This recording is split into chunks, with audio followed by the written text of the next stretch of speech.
মুই মাঙ্গুহু গোস আর তোরা দেখেন সবজি আর নিয়ে আসিম তোর ঘেবারি ভোজ খাওয়া। ইস, গোস খান যে ফের মজা করে হে রে বাপ। দাদু অল্প গোসলা দেনি গে কেদু গেল কি গোস দুয়া বুড়াটা রে বাপ। এই টেপুয়া তোক তো 4 বার গোশ দিনু রে তাহু দাদো দাদো করে চিল্লাহি কেনে হা। দিসনি অল্প গোস লাগে মোর দাদির কোহে বাড়িতে নে যাম। তুই আগে থালির গোষ্ঠী খা তারপর দিন। মোক গোসনি দিল তোর ভাল নি হবে রে বুড়া। ইলা ভোজখোর সুয়াককে ডাকি হারে। শালা বুড়া গোস খিলবা নি পারবো তো নিমন্ত্রণ কেনে করিয়ালো।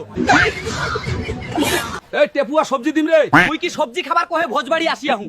বাদাম দিয়ে সবজি খান রানী হারে নে অল্প। চুপ কর শালার বেটা কাকু, তোর বাদামের গুষ্টি মারু।